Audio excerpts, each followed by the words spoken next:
നമസ്കാരം. ശരണമന്ത്രവും വിളിച്ച് സ്വയം കത്തിമരിച്ച വേണുഗോപാലൻ നായരെ വീണ്ടും വേട്ടയാടി സർക്കാരും ചില മാധ്യമങ്ങളും. ഇതുമായി ബന്ധപ്പെട്ട പരാതിയുമായി അദ്ദേഹത്തിന്റെ വീട്ടുകാർ രംഗത്ത് വന്നു. മരിച്ച അയ്യപ്പ ഭക്തൻ മനോരോഗി എന്ന ദേവസ്വം മന്ത്രി കടകംപള്ളിയും ഏഷ്യാനെറ്റും വെളിപ്പെടുത്തിയതിനെതിരെ ബന്ധുക്കൾ പരസ്യമായി രംഗത്ത് വന്നിരിക്കുന്നു. ശബരിമല വിഷയത്തിൽ ആത്മഹത്യ ചെയ്ത അയ്യപ്പ ഭക്തൻ വേണുഗോപാലൻ നായർ മാനസിക രോഗിയല്ലെന്ന് സഹോദരി വ്യക്തമാക്കി. വേണുഗോപാലൻ നായർക്ക് മനോരോഗമൊന്നും ഇല്ലായിരുന്നു.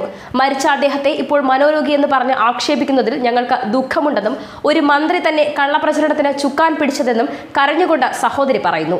ദേവസ്വം മന്ത്രി കടകംപള്ളി സുരേന്ദ്രനെതിരെയും ഏഷ്യാനെറ്റ് ന്യൂസിനെതിരെയും നിയമ നടപടി സ്വീകരിക്കുമെന്നും സഹോദരി ജനം ടിവിയിൽ വെളിപ്പെടുത്തി. മരിച്ചു കഴിഞ്ഞിട്ടും ആ അയ്യപ്പനെ വേട്ടയാടുകയാണ്. വേട്ടയാടൽ തുടരുന്നു. കുടുംബത്തിന് പോലും സമാധാനം കൊടുക്കുന്നില്ല. മാത്രമല്ല, തീപിടിച്ച് ഓടി വന്നപ്പോൾ ശരണം വിളിച്ചില്ല എന്ന് വരെ പ്രചരണം നടക്കുന്നു. വേണുഗോപാലൻ നായർ മാനസിക രോഗിയാണെന്ന കാര്യം തെറ്റാണ്. അങ്ങനെയെങ്കിൽ ഡോക്ടറുടെ സർട്ടിഫിക്കറ്റ് മന്ത്രി ഹാജരാക്കട്ടെ. വേണുഗോപാലൻ നായർ തികഞ്ഞ ദൈവവിശ്വാസിയായിരുന്നു. വിഷയത്തിൽ രാഷ്ട്രീയം കലക്കേണ്ട. മന്ത്രിമാരുടെ കുടുംബത്തിൽ ഇങ്ങനെ സംഭവിച്ചെങ്കിൽ അവർ ഇങ്ങനെ പറയുമോ? ശരണം വിളിക്കുന്നവരെ മാനസിക രോഗികളാക്കാനാണ് സർക്കാർ ശ്രമിക്കുന്നതെന്നും സഹോദരി പറഞ്ഞു. കഴിഞ്ഞ ദിവസമാണ് തിരുവനന്തപുരത്ത് BJPയുടെ സമരപന്തലിന് മുന്നിലെത്തി വേണുഗോപാലൻ നായർ ആത്മഹത്യ ചെയ്തത്.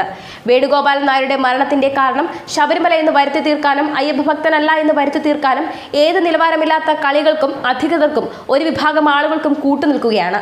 മരിച്ചു കഴിഞ്ഞിട്ടും ആ അയ്യപ്പ ഭക്തനെ വേട്ടയാടുന്നത് ശരണമന്ത്രം വിളിച്ചു അദ്ദേഹം മരിച്ചു എന്ന കാരണത്താലാണ്. ശരണം വിളിച്ച് മരിക്കുന്നവരുടെ ആത്മാവിനെ പോലും ഭയമാണ് ഇപ്പോൾ ചിലർക്ക് എന്ന വിധത്തിലാണ് കാര്യങ്ങൾ. അതിനാൽ മരിച്ച വേണുഗോപാലൻ നായരെ വെറുതെ വിടുക, അദ്ദേഹത്തിന്റെ വിശ്വാസത്തെ വെറുതെ വിടുക.